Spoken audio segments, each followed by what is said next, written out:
Alright guys, let me explain to you the situation, okay?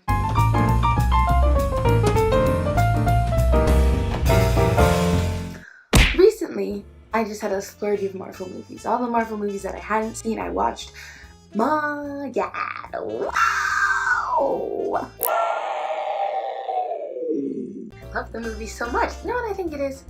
I think it's that I love superheroes and the idea of somebody who can rise to a challenge and defend people who can't defend themselves, and I really, really like that. Back to the topic at hand. Quick commercial break.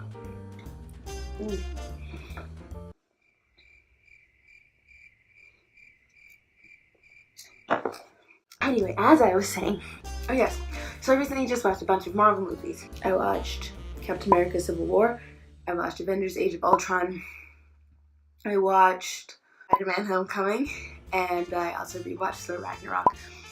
And I also rewatched Black Panther. So Black Panther and Thor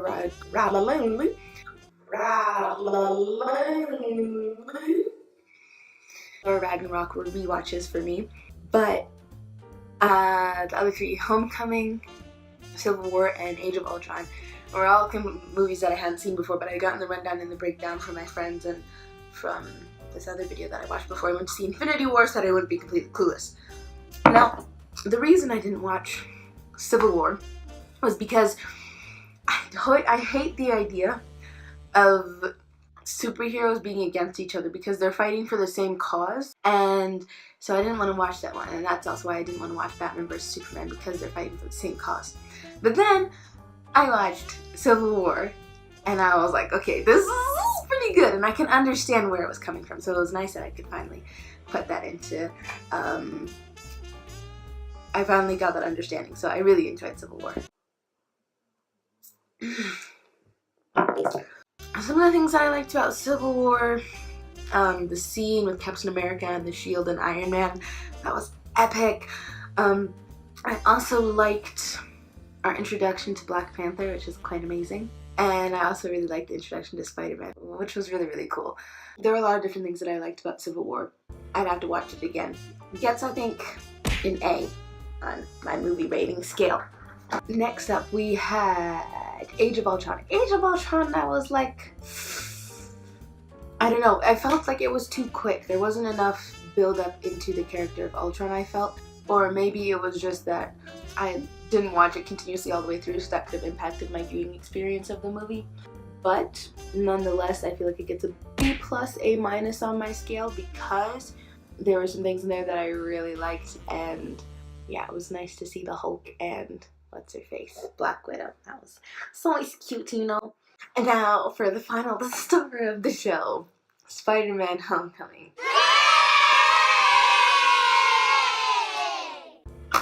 Let me just say how much I really enjoyed this movie. It gets an A on my scale, not an A+, for the following reasons. Some of the characters in there I felt like could have been further developed, and although it's an introductory story, but it's not an origin story. So what I'm used to is the origin of the character, where they came from and how all that happened. But we didn't get that in the Spider-Man: Homecoming movie, and that's my favorite part of the Spider-Mans, is how they get their powers and you get shown how that all happens, and I really like that. So I was like, oh, it's not in this movie, but it was still so fun to watch, and I think Tom Holland did a great job at playing Spider-Man, and I absolutely love Tom Holland now, and I think he really does do a great job at portraying a little dorky teen who's also like a superhero, but he's also trying to get through high school, and it's cool. It's really, really good. I liked the pace of the movie. I felt like the pace was really good, although some characters were really underdeveloped. Cough, Zendaya, and we'll put in that thought. But I felt like the pace of the movie was very appropriate for what was happening. I liked how in the beginning it was like this steady sort. It was like, so if this is like our axis of pace, right? It was high up here, and it was going. It was steady. And then we had the drop when he made a dumb decision. Rather, not he made a dumb decision, but he was a teenager in that moment, and he just wanted to try and do his best without actually thinking of the consequences that could have happened. And he just kind of started realizing the things that were important to him and what he shouldn't take for granted, even if he does the whole fingaroo. The whole fingaroo. Even if he does have the whole Stark internship. And then we have that character arc where he becomes Spider-Man. He's like, come on, Peter! Come on, Spider-Man! Come on! Come on, Spider-Man! Come on, Spider-Man! And then he does the whole thing and then he saves everything. And it was all really great. And so I really liked the pace of the movie, and the story structure I felt like was really good.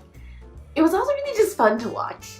And I really enjoyed it because I'm not in please, if I was Spider-Man, whoa! Again, one of the reasons I think Tom Holland, I know Tom Holland said this in one of his interviews, was that one of the reasons why Spider-Man was his favorite superhero was because he was so relatable. He was in high school and he was trying to get through that whole thing.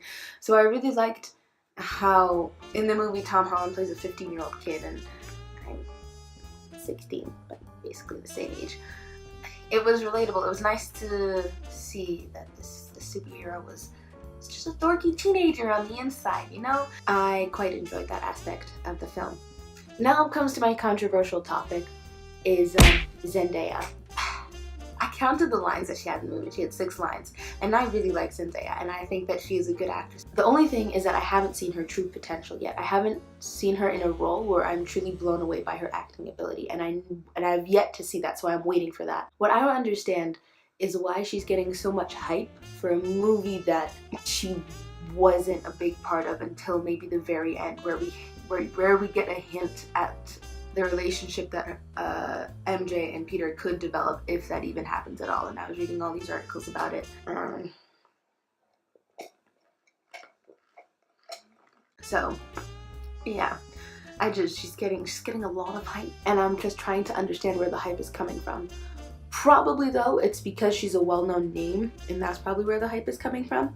But I think she's well-known for good reason. So I'm okay with it, but I don't understand why she's getting all the hype.